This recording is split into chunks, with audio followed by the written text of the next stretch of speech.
Hello, welcome in everybody. As you can see, we're here for part 2 of every single Warhammer 40k faction explained. I am excited to start this. I'm very excited. I want to dive right into this. But before we do that, I just want to say good morning. Hello. Hi. I didn't plan that out. But welcome in. Thank you for clicking the video. And if you guys want to see me keep doing this, like the video and sub. Anyways, besides that, let's get right into it. I do not want to take this too long. I forgot to add audio. Give me a second. Intermission. 2,000 years later. All right, we're back. I think I fixed it. Series on the Warhammer races. Yes, we're back. If you haven't seen part 1 yet, we do the Imperium of Man. You can check that out in the description, and I would highly recommend you watch that to get context for this episode. If you already have, go ahead and keep on watching. So after an entire episode of nothing but humans, we can now talk about chaos, which involves humans again, but a little bit less. We also got demons and shit. I just felt someone grab my ass. What? Like hard, Nick. So, as I've mentioned many times before... Oh my god, no. He's back with the legs. I thought he was done with that for the last... Also, I'm just gonna get my thoughts out about what I think it is gonna be, right? So we have every other faction, right? I'm assuming it still involves humans, because the other one was mostly human factions, but there might be, human enemies in other different factions. Like you said, there's other, well, from he said there's gods, right? And I say somebody else worship, because we saw in the other video people worship certain gods. So would they be considered under that faction since they're technically not human anymore? Is that why they still humans around in this different video? Or you know what, I just want to get my thoughts out, but let's continue watching. We've discussed the warp, the immaterium, the hellish landscape, the purgatory dimension realm between the material realm of our existence. Now, in the warp, it's terrifying, horrible. There are demons everywhere. Things are crazy. All your minds and thoughts and emotions get projected there. It is both formless and empty. It is vast and tiny. It obeys the laws of time and physics while simultaneously does absolutely nothing of the sort. It is a hodgepodge and a culmination of just unknowable, eldritch, horrifying shit. And there are 4 gods that permeate in chaos and the warp. These are the 4 major chaos gods. And if we wish to learn about chaos, we need to learn about each and every single one of these chaos gods. First up, we have Khorne, and he is the easiest. Khorne is your classic Satan. He is all about anger, murder, fighting, blood, guts, death. You ever heard the term blood for the blood god, skulls for the skull throne? Yeah, That's actually. Khorne. The whole idea is that he is all about the fury and strength of battle. He doesn't care where blood comes from so long as blood is flowing. He wants to fight and murder and carnage and slaughter and death. That is Khorne. Very simple to understand. Yeah. Next up, you have Tzeentch, and Tzeentch is the god of change. Tzeentch. That is such a weird way to spell that name, I'm not gonna lie. But okay, you just explained Khorne. Alright. Death god. Pretty simple. I'm assuming people like those ones that, was it like the blood angels or was it the world eaters? Or the ones with rage. I'm assuming they probably serve that one. I'm assuming, because it's all about killing, anger, just to kill. And I feel like those would fit that category very well. Let's see what this one's about. I get my thoughts up. However, the god of change, it's permeates in so many different other ways. He's the most eldritch of all the demon gods. He has this weird way to always be plucking at the strings of the universe. He's always conniving and scheming and doing his best to cause as much little bullshit as he can. Tzeentch is unknowable. Everything that makes sense, he will and won't do. Every future and setting and every type of destiny or fate is all foretold and also changeable. It is set in stone while also completely random. He knows what everything is going to happen and also that none of it's going to happen. you would ask Tzeentch a question. And that question leads to 3 more questions. And those questions lead to the heat death of the universe, which asks 4 answers to those questions. And then he thinks to himself, what are questions even really? And are you even asking the questions? Or are you simply giving paths to answers and other horse shit? Yeah. Tzeentch is just That's I'm gonna confusing. fuck with stuff. He is yes and he is no. He is the understanding and he is complexity. He is unknowable, and that's what the God of Change is about. Very bizarre, and he likes birds a lot. I don't know why. Next up, we got Papa Nurgle. Papa Nurgle, he loves you for who you are. Probably not. He will murder you just the same. But Papa Nurgle. Wait, before we go. So he got a change and everything. He seems like very I mean, like, if that seems for me, I find more about a knowledge is power. So I find that guy way more dangerous than Khorne, though I don't know the strengths of all these gods. Would the Emperor be able to fight them? Because honestly, this seems like the Emperor seems like a really strong character. Like he's really strong. They're seen as demigods, but these are actual, like, from what I'm seeing, these are all kind of like, because the first one was just, because this is like hell, so they're like nature in a way. They're like, they seem like a foundation of stuff. Because I'm assuming from the looks of this guy has to do with sickness and like, I don't know. That face is not welcoming. A mother couldn't love that. But can the Emperor even fight these beasts or gods, so called? Can they even be killed? Because they kind of exist in hell. And if it's already in hell, how can you kill something that's already in hell? You know, where are they gonna go? If this is where everything goes after death, how can you kill something that goes to a place that you go after death? Like, it kind of makes no sense, but like, kind of more scary in a way. Is about rot, pestilence, death, and decay. He is the end of everything. Him and Tzeentch do not like each other very much because where Tzeentch represents change and adjustment, Nurgle represents stagnation and death. He is all about miasma and pestilence and large bloat and pus and organs and people just being sedentary, sloth. He is the idea that everything will rot and decay and die. Nothing is certain besides decay and death. All of us will end up the same way, and broken down through just sheer never-ending decomposition. So the joke that Nurgle always loves you is generally because of that, because we all end up the same. We all rot, and we all die and wither. That's Nurgle, and he's got a general theme of course, pestilence and different kinds of diseases and sickness and things of that nature. That's generally Nurgle. He's pretty easy to understand as well, and he chonk. Finally, we have the youngest of the Chaos Gods, and that is Slaanesh, also known as the Prince of Pleasure. Ignoring this, I love how he covered himself. It's such a joke. Oh, I love him. I love this guy so much. Slaanesh, okay. Of unspeakable excess. Slaanesh is generally referred to with sex, but it's not only sex, it's just that's a good avenue if you want to make stuff. Slaanesh is just the idea of the senses of the body being cranked to not just 11, but more like 17. See, we'll discuss Slaanesh a little bit more when we talk about the Eldar, because they done fucked up, but she, it, or whatever, is mainly about just the excess of emotions. And therefore, sex is generally a large part of it. Oh, however, it's why is he bleeding in the neck? And torture.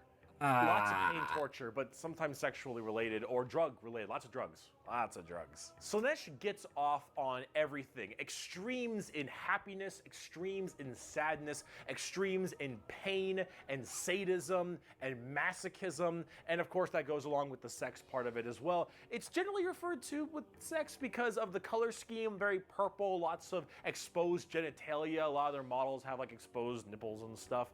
And that is generally the theme you go for from a physical side, but it really embodies everything. Mainly pain and also the excessive amounts of emotion. So when it comes down to it, you'll find a lot of them have things like spikes or whips or any kind of BDSM style gear, because it is unspeakable excess, the prince of pleasure, everything in excess to the point where it is just sheer frightening. That is Slaanesh in a nutshell. A little bit bizarre and a little hard to describe sometimes, but as we talk more about the Dark Eldar later in this video, you'll understand it far, far better and far more than you'd want to. Now you might be thinking, why would anyone ever want to join Chaos? They all look horrifying, screwed up, and just frightening things, right? I could see it. The thing is that, of course, one, your mind is put into the warp and the Immaterium, so you can be easily swayed by chaos demons when they get into your head, especially if you're a psyker. Sometimes regiments of the less mentally strong people, whether they be civilians or, say, low-level guardsmen or conscripts,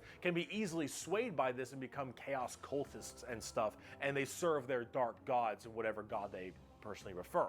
However, and this might seem strange, chaos in their own right isn't necessarily evil.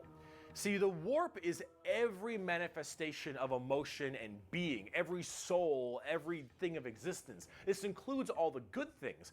All the different chaos gods have another side to their coin. Khorne might be death, murder, slaughter, slaughter, but he's also got this weird sense of survival of the fittest, trial by combat, and honor. Khorne will never lie to you. Khorne will never stab you in the back. Khorne isn't about conniving and scheming. Khorne is about straight up mano y mano, you versus me, get in the ring, we're gonna murder each other hard right now. It may not be a good thing at the end of the day, but it is that other side of the coin. Him and Tzeentch generally don't get along because Tzeentch is that conniving schemer, but he's also about the idea of hope. I'm seeing that it's like a balance. There's change for your predicament. There's change for your problem. The hope of the galaxy, the ability to bend the world to your will, the idea that your fate is not set in stone, but in reality that you control your own destiny and can control it whenever you want, the changer of ways. That is Tzeentch. And of course, Tzeentch and Nurgle hate each other because while Nurgle does represent stagnation, death, and decay, he also represents finality and ending. The fact that you can be mentally at peace knowing that you will end and how you will end. Fear of the unknown, fear of change is not present with Nurgle. With Nurgle, everything will rot and die, and that provides that finality, that ability that this is over. We are all the same, and we will all end the same.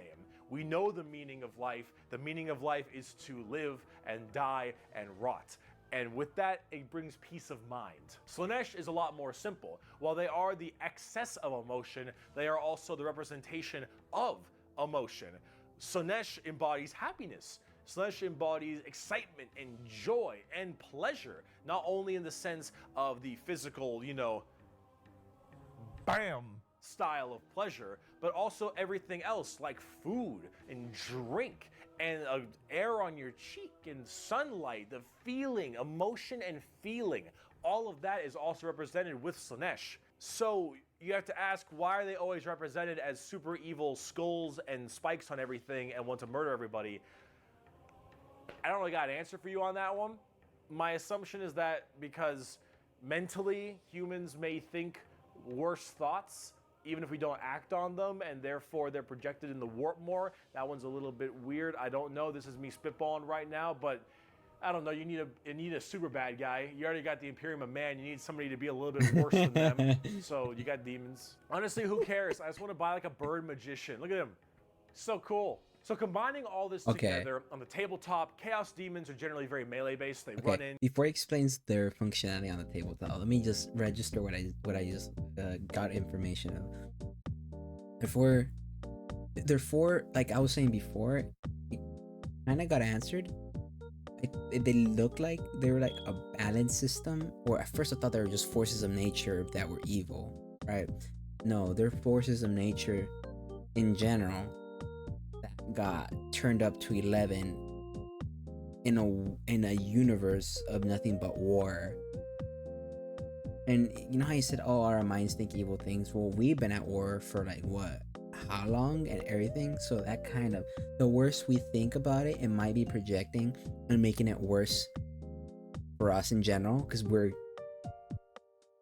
kind of feeding into these gods and making I don't know how this. Yeah, like I said, it's a bit weird, but I could see that. Yeah. This makes sense. This is as like an enemy faction of like they're technically demons, and yes, they do kill and all that, but the main gods themselves represent just different forces of nature that can be both good and bad. It just happens that the entire universe is at war.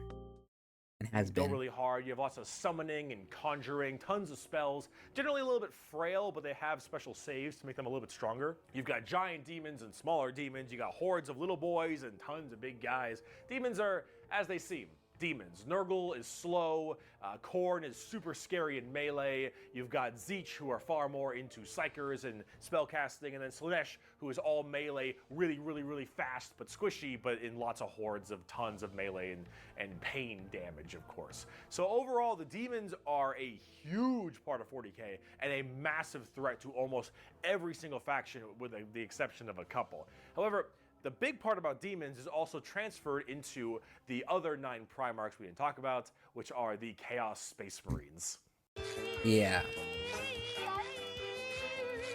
So Horse and all of his boys, all of them in the Primarchs, they have all also become Chaos Boys, and they all have their own special Chaos Legions, specializing in so many different things, just like the Adeptus Astartes, the Angels of Death, the regular Space Marines. Chaos Space Marines aren't a whole lot different than the regular Space Marines. They have the same armor, generally the same training and toughness. They just specialize in different kinds of things. And also a lot of the Primarchs have ascended into greater greater demons?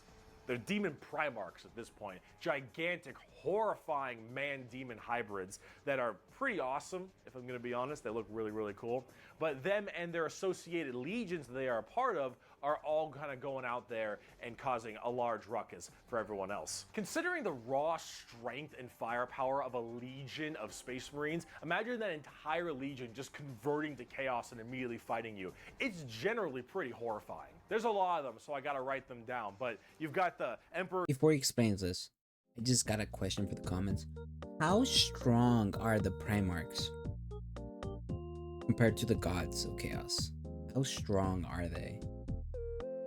Like, I genuinely because we have the apex of man is the Emperor, and then we have his Primarchs, and then we have just the demons, and then is there also we got the demon, no, not demons, but we have the chaos gods, and then do we have something in the bottom that matches the Primarchs, or are they supposed to also be somewhat feasibly together? Because there's 20 of them, or 18, whatever.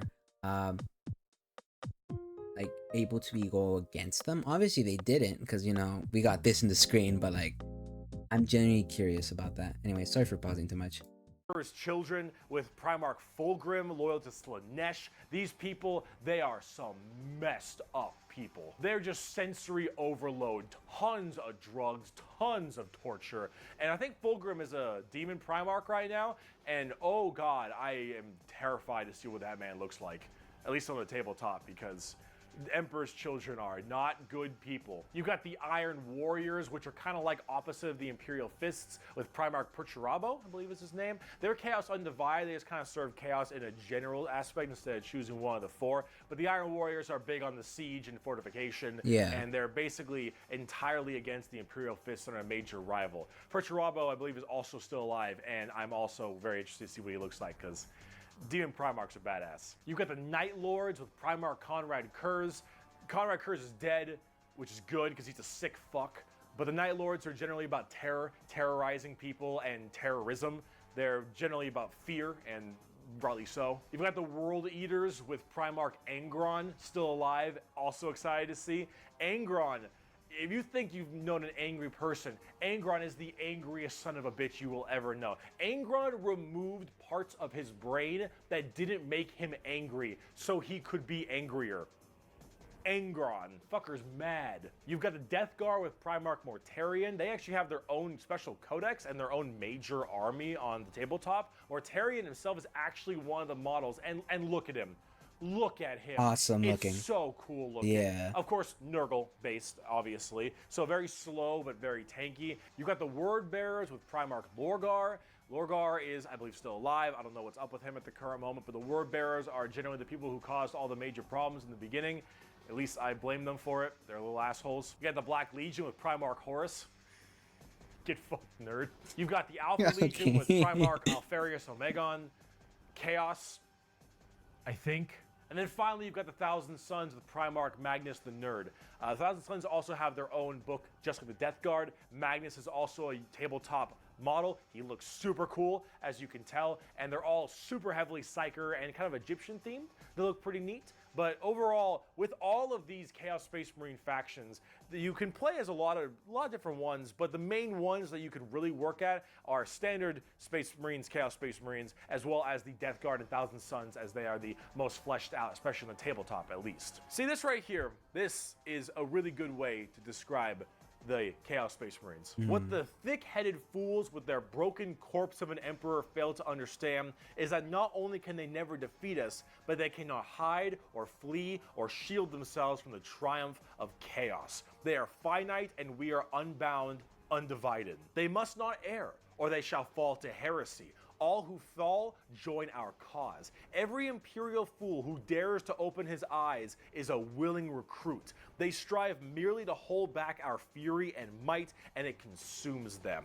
Thus, you can see chaos is inevitable. We lurk not only beyond their grasp and at their gates, we lurk within the darkness of their souls, on the tip of their tongues, in their tortured dreams. We are them, but freed from the shackles of ignorance. We are them, grown strong, evolved. We are them, but so much more. As hardcore as that quote is, the saddest part is they're mostly right. Chaos is basically unkillable. You could probably get rid of Space Marines, a decent amount, the Chaos Space Marines that is, but every soul that dies goes to the warp. Every Chaos soul will end up back in the warp. And depending on how hard you killed them, they will come back at some point. Every demon you banish will return at some point. Chaos is unstoppable. The warp is unending. And while maybe there is at some point some way to stop them somehow, the resources to do so, the requirements to do so, are so far beyond the reaches of man and the other races at the current moment that really it's just an unstoppable force that just keeps on coming and is just barely being slowed. Chaos is by far the biggest threat. They are without number, their legions are everywhere, and yeah, they're pretty scary. So, I promise, we're done with humans now. Let's talk about some Xenos. Okay. The Eldar. Okay. So let's talk about the Eldar, or also known as the Eldari, which are a super hyper-specialized and very technologically advanced race of, well, elf people. They were, as well, responsible for the creation of Slaanesh, the newest demon god. How'd they do that? Debauchery on a world-ending scale. So back in the day, it was just Khorne and Tzeentch and Nurgle. And the Eldar are very, very ancient, millions of years. These Eldar, however, have a bit of a sensory problem. You know, every kind of pain or feeling that you have is a little bit amplified compared to the normal. However, with Eldar, as their race advanced so excessively, and they became so self-reliant, and everything became so easy, there was no requirement for food production anymore, there was no shortages, everything was basically done. Everyone was so comfortable, and that comfort breeded this weird sedation, and that sedation breeded the requirement for more and more debauchery. Debauchery! Debauchery! When everything you have can be so easily acquired, you will end up down this road of pure debauchery. All of the senses the Eldar had that were so powerful, things like feeling, happiness, sadness, and just evil and good, all needed to be satisfied and satiated. And the desire to satiate these senses grew more and more with worse and worse debauchery. It started off with things like sex and drugs becoming so much more rampant because these are the first things you generally turn to when requirements for living are so easily accessible. It would get to the point that made Sander Cohen in BioShock look sane, All right, this is the kind of debauchery it led to. It was constantly satisfying and satiating these sexual and sadistic or masochistic fantasies that only elevated and elevated, and this was species wide. People started going down darker, more depraved, and more violent paths as time went on. However, some people didn't entirely take to that. Some of the Eldar were looking at this depraved species that they had become and said, no thanks for me, dog, I'm good. Yeah. And they bailed. These are the Craftworld Eldar. They left on these giant continent-sized starships called Craftworlds. They believed in learning the old ways of the Eldar and pushing away from this depravity and debauchery and going back to their main roots. And so they would segment themselves on these giant craft worlds far in the outer reaches of space. They even had this thing called the Webway. Remember what we mentioned about warp travel with the Imperium? Well, the Eldar had something way safer called a Webway. And the Eldar Webway is actually like a pocket dimension kind of thing. And in that pocket dimension, there were also more horrible, depraved groups and clans that would spend their time in there. And if you imagine the debauchery was bad already, these were debauchery X10. So all of this continued, and it bloated until Slaanesh just burst forth. All that emotion, all that mental, thought processes, I suppose, all of this in such a condensed space. Don't forget, this is all being shot, all their souls as well, into the warp. All of this depravity right into the warp. So what happened? Boom. Slaanesh was birthed and killed off 90% of the entire Eldar population. Untold trillions had their souls ripped from their bodies and their actual fleshy bodies devoured by Slaanesh demons. The entirety of the Eldar race was eaten alive and their souls consumed to the Prince of Pleasure. All of them got fucked up. Yeah, it was so bad that's crazy. that it literally ripped a warp hole into the fabric of the Materium called the Eye of Terror. That's literally this like quasi horrifying gateway portal from the Materium and the Immaterium right next to Cadia. And it is horrifying. Okay, that's Cadia. So this Okay, it makes Slaanesh, sense. also known as She Who Thirsts by the Eldar, slaughtered the entire population except for a couple. Those in the craft worlds were actually not affected by this as they were so far in the reaches of the galaxy. That crazy crack, that birth of Slaanesh only affected the ones in the center. So these Craftworld Eldar were able to escape, but Slaanesh got their sights on them. Every time an Eldar will die, their soul doesn't just pass into the warp naturally. It goes straight to Slaanesh, Craftworld or not. What about those people in the Webway? Well, imagine that giant birth happening, but they were only able to just barely get a grasp onto you. Slaanesh was just barely able to hold on. These people are the Dark Eldar, or also known as the Drukhari. The Eldar population right now is so massively small. It is minuscule compared to any of the other most of the other populations in the universe. The Eldar are consistently having issues trying to get their population up because as their souls are constantly being hungered by from Slaanesh, they realize their entire species is doomed. And they understand it very well. Since the time of the fall, That's our crazy. race has been haunted That's by so what sad. we, in our reckless pursuit of hedonistic indulgence, gave birth to. Though our dreams once overturned worlds and quenched suns, we are now but fitful shadows clinging to the edge of existence. All the stars in the sky cannot blot out the hateful glare of the red moon's eye. The birthing place of the great enemy pulses with all the malice of a demon that is dreaming, casting its shadow over all we have ever done and all we ever shall. Every twisted strand of fate and casting of the runes leads me to this time, to this place, and it is clear that the final battle awaits me at the ancient Khorne worlds, a conflict the likes of which has not been seen since the Monkai warred amongst themselves and their corpse of a seer fell to his traitorous son. is coming, and all my steps lead towards it, no matter that I walk other paths. I see the stars stained red with the blood of the Monkai, and though their wars do not concern me, I would gladly let them destroy one another.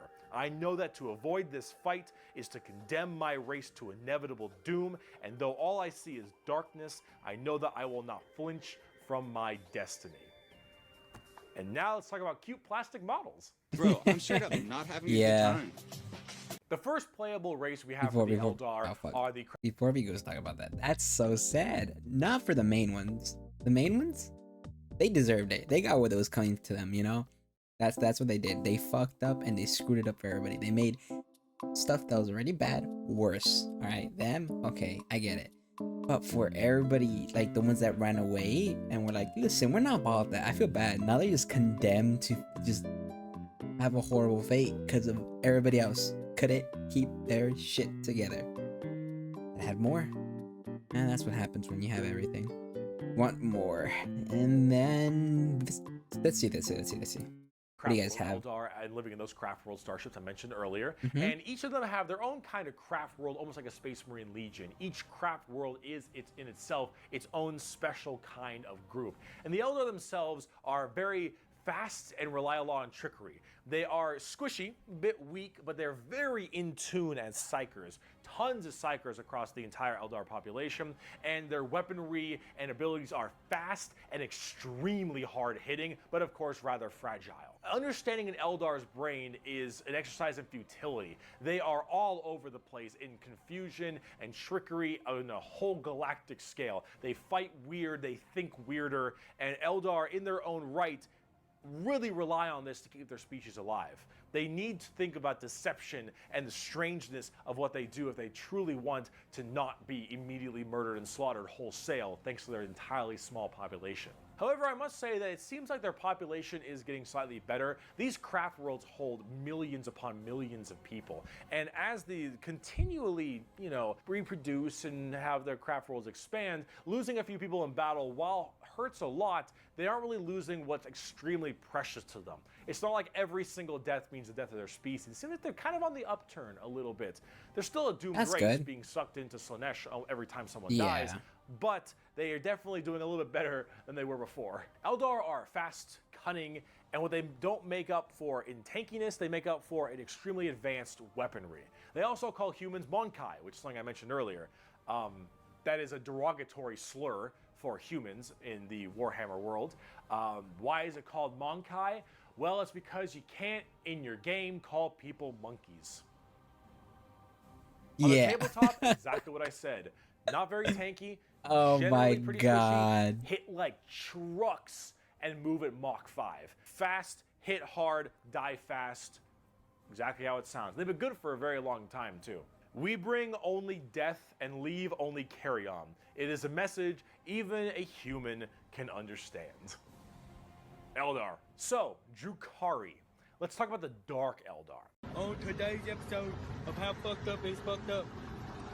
That's fucked up. So those people I mentioned in the webway, Yeah. the super deranged cults and the depraved people of the Eldar, in the webway, they didn't quite get a hold onto them. Slaanesh has them, but it has them on by the pinky finger. And they're slowly being consumed by Slaanesh, but they found out they can stave her off by doing Slaanesh things. The Dark Eldar are by far the worst, most horrifying, disgusting, depraved, and brutal race in all of Warhammer 40k. Really? These are entirely a group of people whose full purpose to save their species from extinction, to go into planets, raid them, and take as many slaves as they possibly can to torture them for 1, 5, 10, 20, a million years, because that torture will keep them from dying. They look very BDSM style too. They definitely have a lot more spiky bits and they have a lot more of that kind of leathery black look to them. But let's say you are an upstanding Imperial citizen, living life on a regular planet. You get invaded by the Necrons. The Necrons will shoot you with a deatomizer, and you will haven't be heard of these. destroyed in a millisecond, and that's it. Not the worst Okay. way to go. You are invaded by Chaos Marines or something. You take a bolter shot to the head or a chain sword across your stomach and you get cut in half. Painful, but not the worst. The Orks arrive. They beat you to death. Hurts, but, you know, whatever. Tyranids, they eat you alive. It's pretty rough. The Dark Eldar. This is going to get a little graphic. I apologize. Okay. You pray you die. You don't. Okay. You are instead taken as a human slave. Your life will be endless work and agony, 24/7. They will make sure you can't not die, as your pain satisfies them. They will hook you up to all manner of torture devices. They will inject pain-based stimuli drugs directly into your nervous system. They will slowly run razor blades across your skin. They will fillet you and pull out your teeth and your fingernails one by one. They will remove your appendages and your skin and wait for it to grow back so they can do it again. They will murder and torture and use the R word, it rhymes with grape, your entire family in front of you and do the exact same thing to them. You yourself will also be rhymes with grape anywhere and everywhere possible. And this will occur for 20 years until you are no longer satisfying to them. And then you will be contorted, crushed, and twisted into some form of trophy, a fleshy trophy, or a ring, or a couch, or a TV stand, or perhaps a wonderful That's so hat, horrible. while you are, of course, still alive and breathing.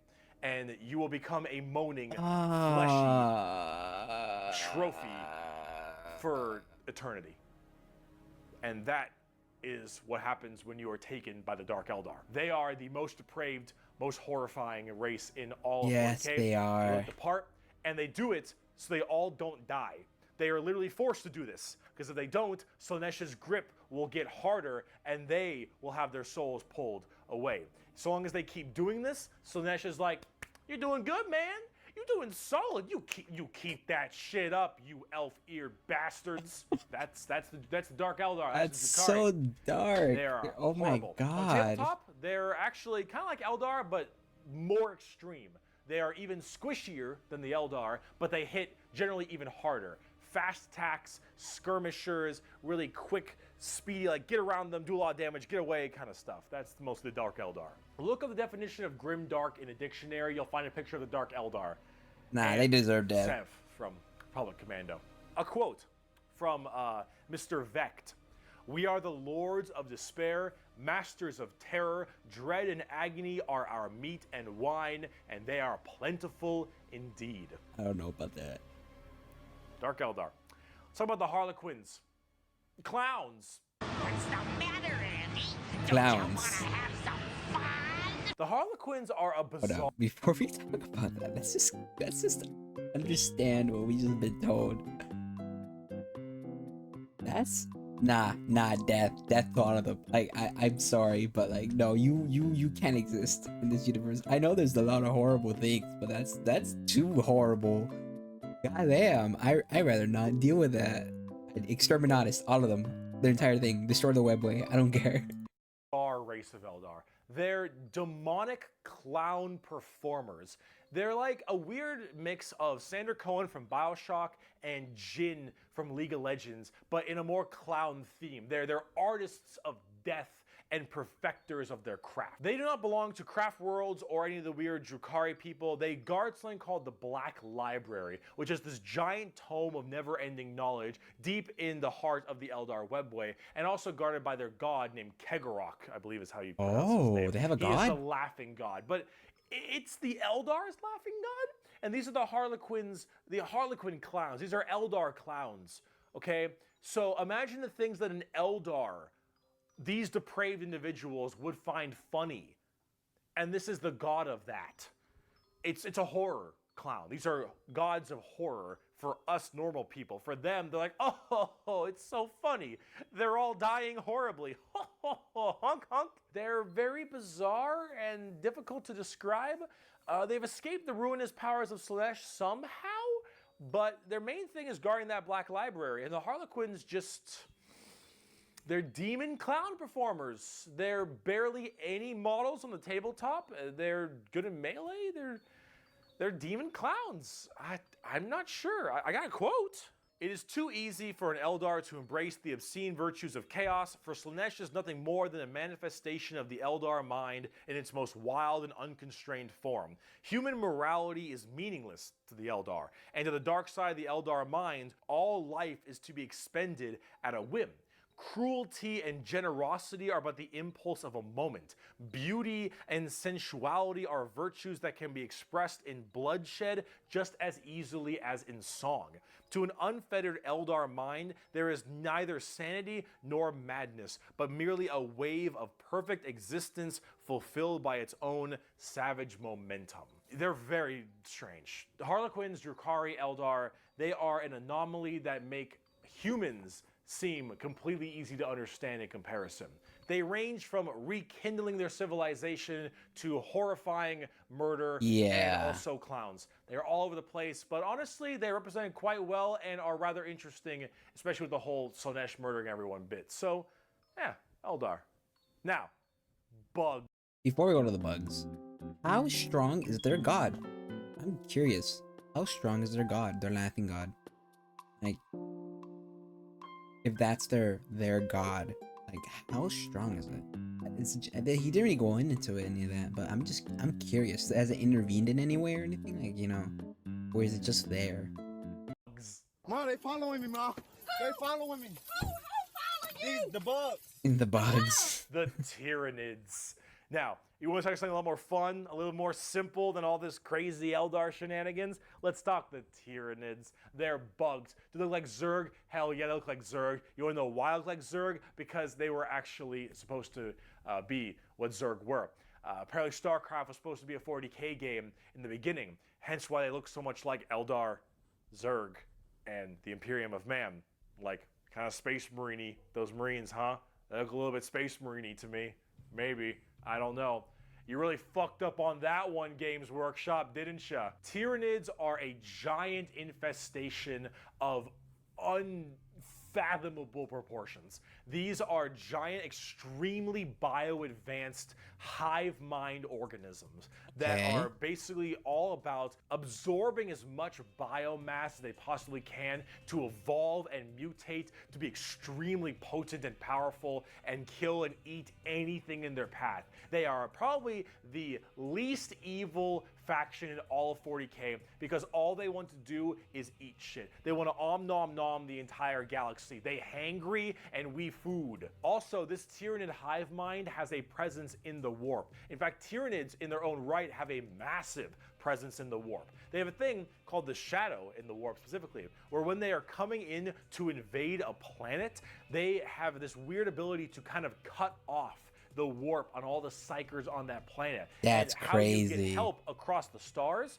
Well, you need the warp because you need that for interstellar travel. So with people unable to call for help from the Tyranids, these are just easy pickings. And an entire giant Tyranid hive fleet comes out of orbit and just will massacre, absorbing all that biomass and turning them and all of their other Tyranids into even more advanced monsters. They come in so many varieties too, all based on what is important. Tiny little ripper swarms for scouting and having little dudes eat people up, to the Hormigons, Termagants, and Genestealers, all the way to the Hive Guard and the Exocrines and the Swarm Lord, to Hive Tyrants and their giant battle fleets, and even something as crazy as the Hierophant Bio-Titan. Whoa, the Tyranids come that's in all huge. forms and sizes depending on what they require. They are extremely good at anti-biological weaponry. There is no way you can plague them or blight them. They have extremely strong armor, carapaces and such.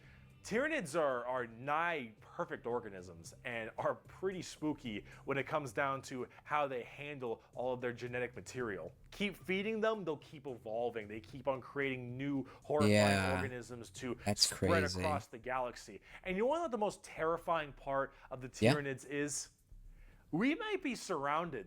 There have been like around 6 or 7 Tyranid hive fleets. Behemoth, Kronos, all these different kinds of hive fleets. And they've all arrived in the galaxy from different points. Different sections of the Milky Way galaxy have had different Tyranids come through. And that is horrifying. Because as far as we know, we could just be surrounded on all sides by Tyranids. The only reason you may not hear a whole lot about Tyranids is because it's That's dark. Imagine that. Oh, that's so fucked. That would be amazing though. I love that. If we're just surrounded on all fronts by, it's like they pretty much took over the rest of the galaxy. We're like the last speck of life and everything that's not Tyranid. That's so cool. It's a little bit hard to have a bunch of story off of one hive mind genocidal monsters. All these giant bugs swarming in, killing and eating everybody and evolving. Oh, I mean, as cool as there are some cool characters, the Swarm Lord, Old One Eye, you can't really have a whole bunch of major character-based stories around them. As awesome as they are, they're simple. They want to eat you. They want to eat you and absorb your biomass. They are simple bugs. If you want something a little more complex, talk Genestealer Cults. I can have all the pot I want, I get around faster than walking, and wherever I need a seat, I can just sit on my balls. Genestealer Cults are a special brand of Tyranid that can slowly infect themselves into different kinds of society. And by infecting them, they can rise up to where they all pray and believe in these regular humans, pray and believe into their Tyranid hive mind gods. And these brood lords, and I think they're called patriarchs, all can turn an entire world all based into Genestealers. And these are called Genestealer Cults. An entire hive world of the Imperium can be turned into nothing but servants of the Tyranid masters just by infecting them and screwing with their genetic code a little bit. They also have this cool, like, Mad Max look, which is really neat. They are definitely one of the bigger threats to the Imperium besides Chaos. I keep saying biggest threat to the Imperium. They're up there, though, because you, dingus, stepped on a bug in middle school. Asshole. My There is a bad, my cancer bad. eating at the Imperium. With each decade, it advances deeper, leaving drained, dead worlds in its wake. This horror, this abomination, has thought and purpose that functions on an unimaginable galactic scale. And all we can do is to try to stop the swarms of bioengineer monsters it unleashes upon us by instinct. We have given the horror a name to salvage our fears. We call it the Tyranid race. But if it is aware of us, it must know us as nothing but prey. Tyranids. They're cool. But are they as cool as the Orks? Every screen's gone red! That means I'm super fast! Orks, orks, orks, orks, orks, orks, orks, orks, orks, orks, orks. Orks. Orcs. Fucking love orks. They look like orcs. Yes, the green monsters, the green hide, the green orcs. skins. These orks, they are in fact a race in 40k. The orks are as exactly what you expect them. They have archaic weapons, they're big boys, they have axes, and they have got big old teeth, and they want to kill everything, and there are so many of them. The only reason they haven't taken over the entire galaxy is they can't stop murdering each other. Orks are so cool. Orks don't have philosophy. Orks don't have existential crisis. What matters is who's the biggest orc. You listen to that guy because he the biggest orc. He big orc. Big orc knows best. You win through the power of imagination. Of all the races I have battled throughout the galaxy, the orc is the hardest to comprehend. They wage war with machines that should not work, care little for strategic gains, and are just as likely to slaughter each other as the enemy. How does one battle an enemy that defies all logic? As an orc, you're enjoying life.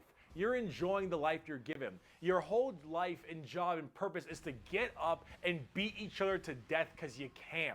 The biggest orc is the man who understands everything. He is the boss. And orcs have this really weird, like, big, dumb, stereotype British accent, which is just hilarious to me. Those are orcs. You fight. You like to fight. Your whole purpose is to fight. You wage war because you want to wage war. You got your boss over there, and you better listen to the boss, because if you don't listen to the boss will squish you and make you an example for the other orcs. And then you can't fight because orc dead. And orc dead can't fight because orc dead. Orcs.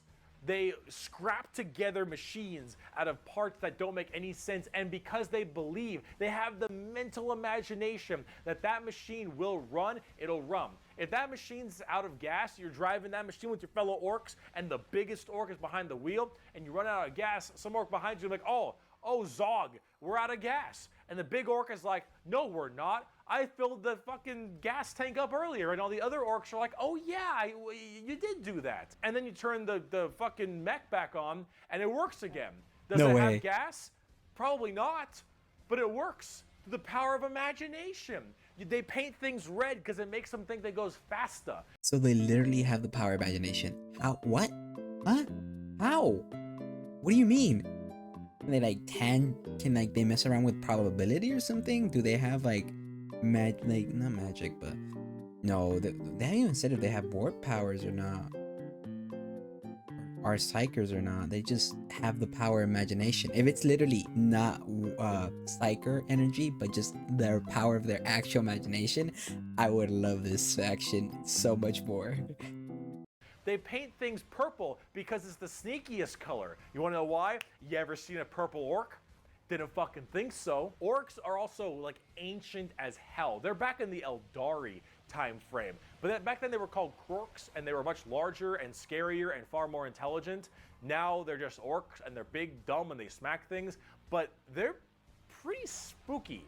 They're not very well armored, but they hit really hard, and it's called the Green Tide because there are so many orcs. There are about as many orcs as there are Tyranids, maybe more, who knows, but they keep on, murdering each other, so it's not too bad of an issue. Orcs are entirely comic relief. Their stuff is slapped together, that makes no sense. Their vehicles don't work the way they're supposed to, but they work because they think it works, because they imagine that it works. Orcs care only about who is the biggest orc, and they will follow the biggest orc. And then if they want to be the biggest orc, they'll challenge the biggest orc. And then when they go and they issue a wa is just war in orc, they murder everybody and everything in this giant tide of green orcs who are just excited to be hitting something. They don't care that they're hitting Eldar or the Imperium or Tau or anyone in between. They're just so they get to beat shit up. That's orcs. And on the tabletop, they are a total coin flip, and they're really fun. I have never met a salty orc player. I have never met someone who plays orcs and is ever just a bad guy or that guy. Orc players have this kind of fun to them because when you play them, you are completely submitting yourself to RNG. So here's the thing. Guardsmen, Imperial Guardsmen, when they shoot, they roll a dice, and on a 4 up, they'll hit their target. They have a 50% chance. Space Marines, pretty good. They hit on a 3 or higher because they're well trained. Adeptus Custodians, they hit on 2s because they're just super well trained. Orcs, they hit on a 5 or higher. But if they roll a 6, they get to make another shot with anything, from the dinkiest pistol to the biggest rocket launcher. It doesn't matter. Half of their stuff will blow up on a whim. One of their medics, if you roll a 1 to heal someone, you fuck up your surgery and you just kill an orc. They're so wacky and silly.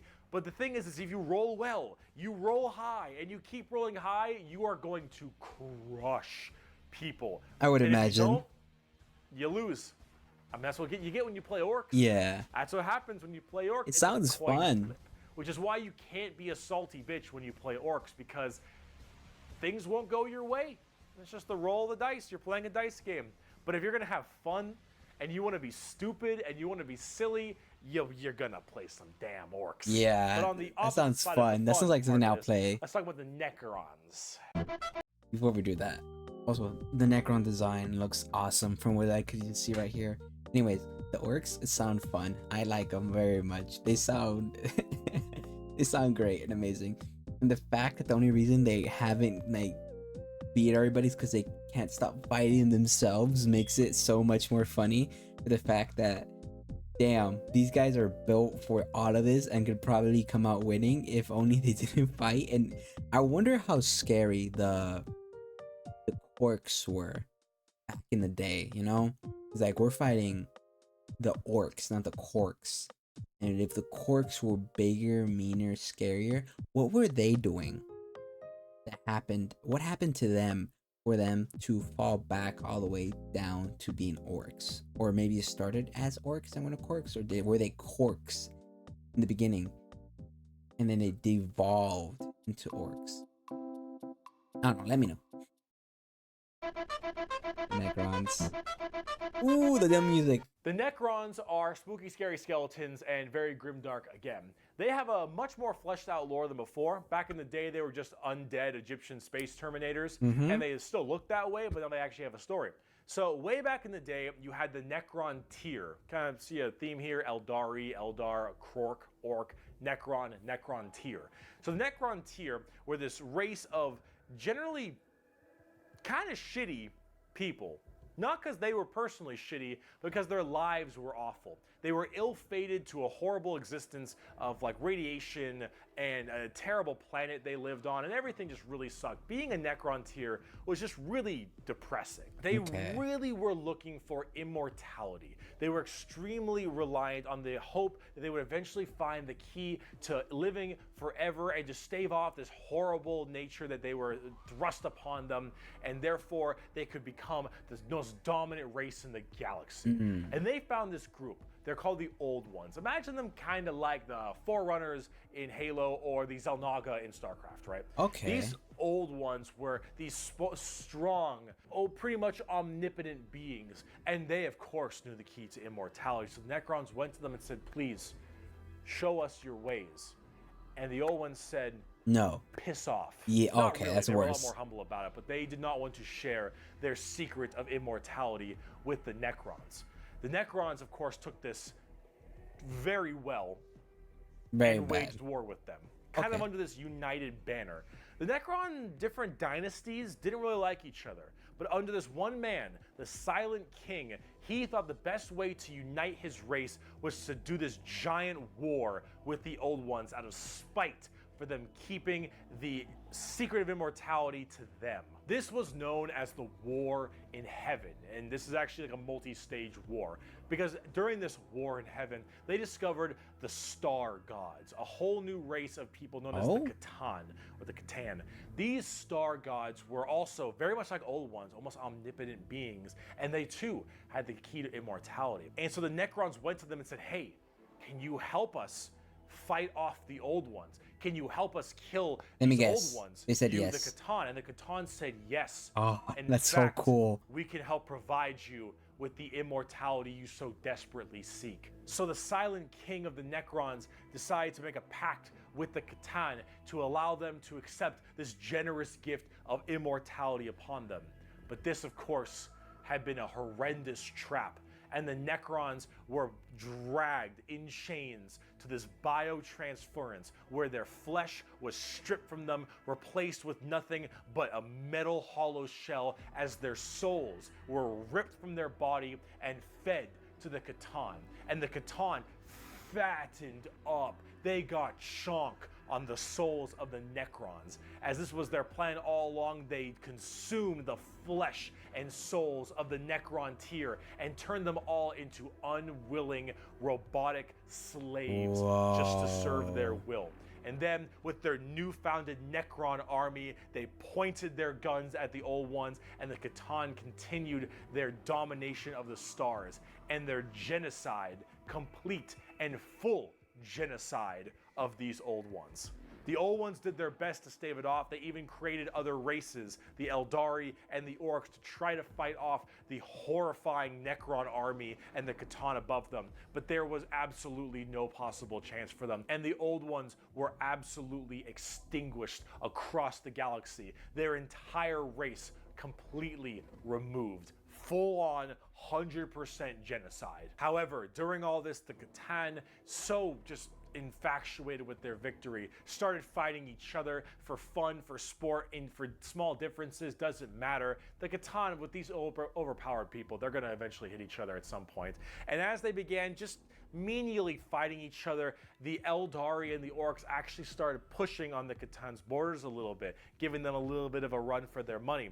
And as this continued, this is when the Silent King, who retained his consciousness, decided to leap into action and start a full-scale revolt against their Catan masters. And this revolt was bloody, as the entire Necron army was surged off to destroy these star gods. They were able to, just after suffering horrendous losses, were able to turn the tide of the war.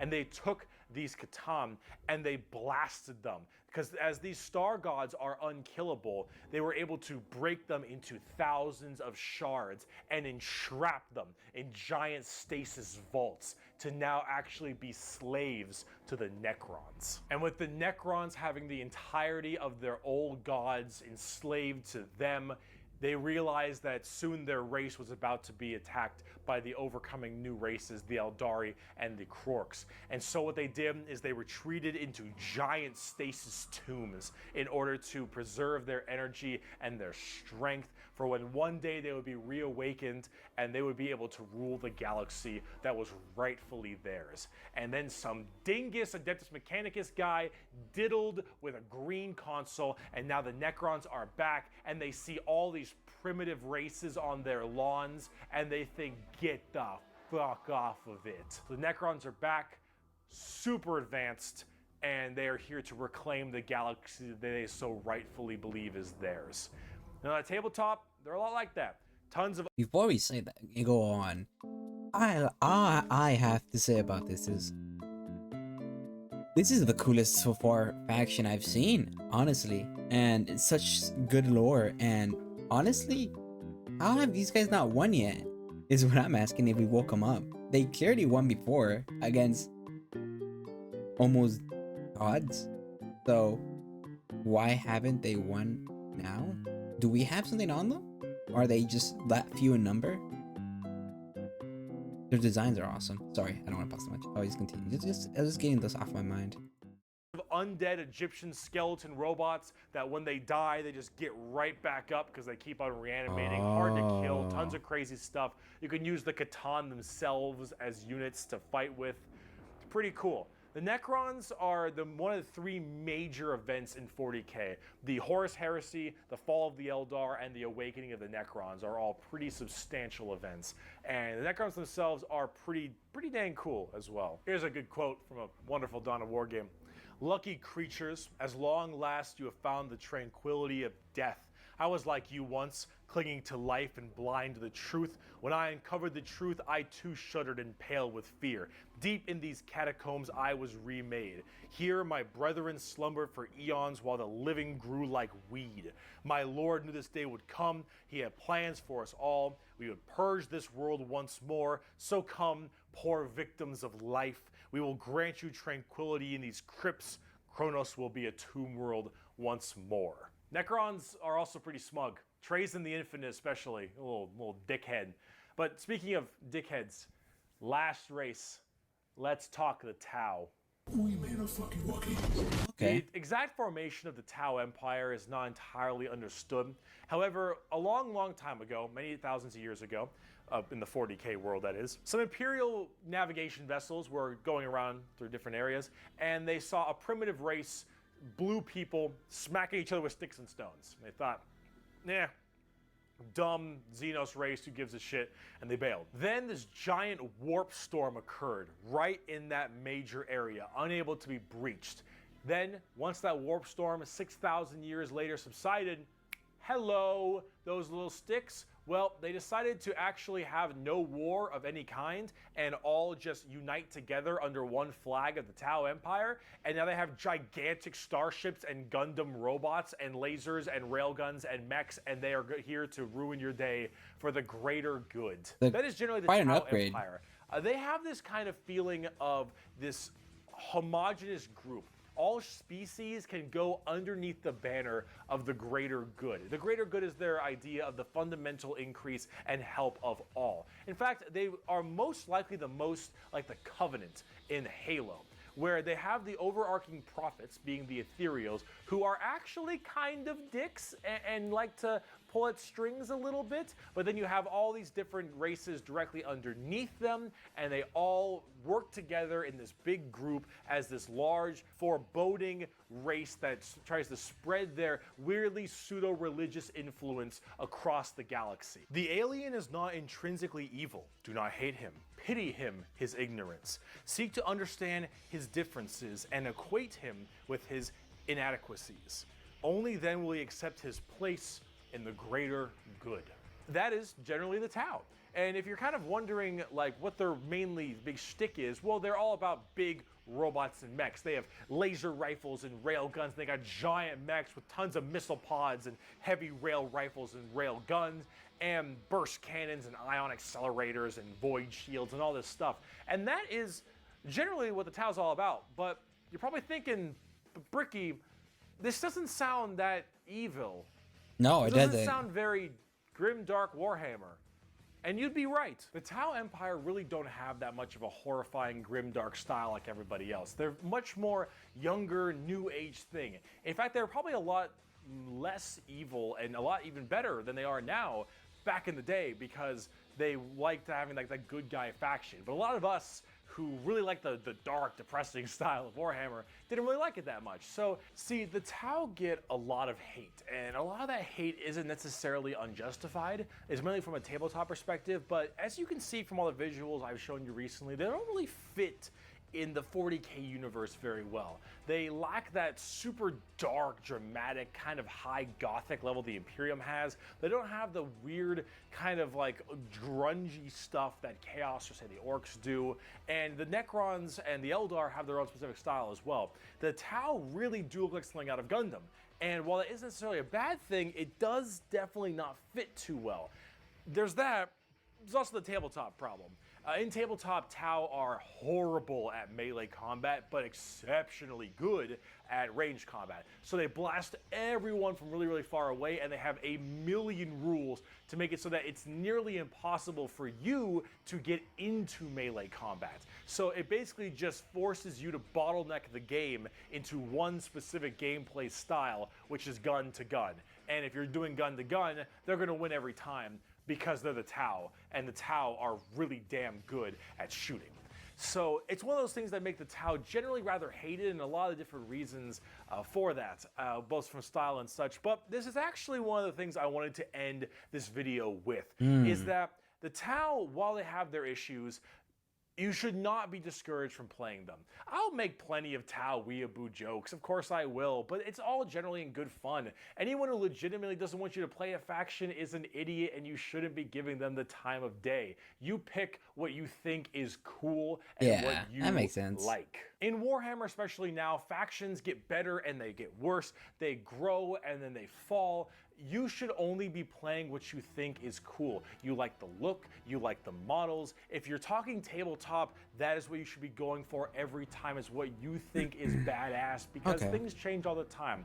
But the universe of Warhammer has so much going for it. Every faction has something interesting, every character has a story, and there's a million stories to be told. The universe is vast and exciting, and while it is dark, depressing, and horrible, that is the damn charm. And out of everything I've told you in these two videos, if anything you could take away is the reason why so many of us are so into this series and why we like it so much. Because with so much variety, such an expansive universe, and so much that can be done, you can find yourself having a pretty great time. Thank you so much for watching this video. I hope it has been this is such a good watch. for you. If you'd like to see more of me, Bricky, you have twitch.tv/Bricky for my streams. You have my merchandise site, in which I was wearing all of my merch, but underneath this, because I had to wear this so it wasn't black or white for the green screen, which is a little unfortunate, but it's fine. If you'd like to see merch, it is in the description.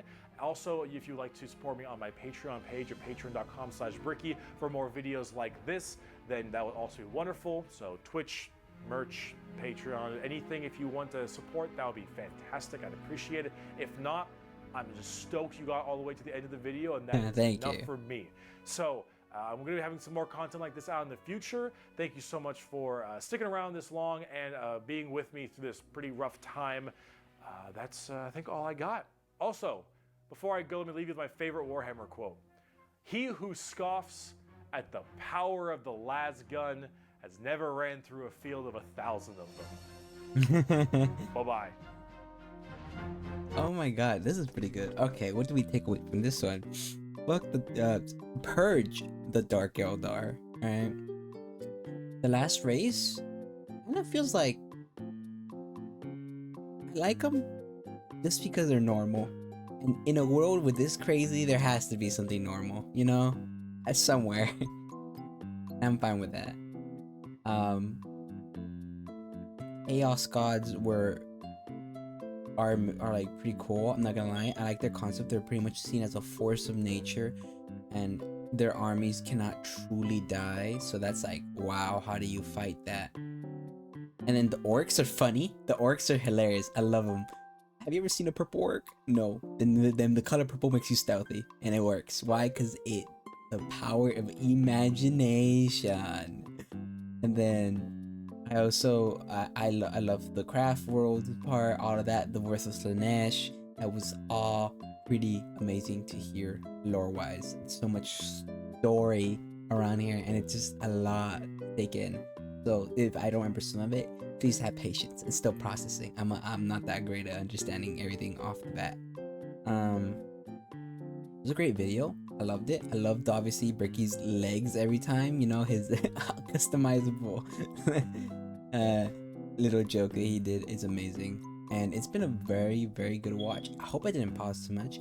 Besides that, that's gonna be it for today's video. Thank you so much everybody for watching. Please sub and like, and if you feel like it, ring the bell, obviously, you know, let you know when I post. Though my schedule's a little weird because I'm very new to all of this. But besides that, hope you guys all have a great day and a great time, and hydrate, eat, all that. And besides that, bye bye.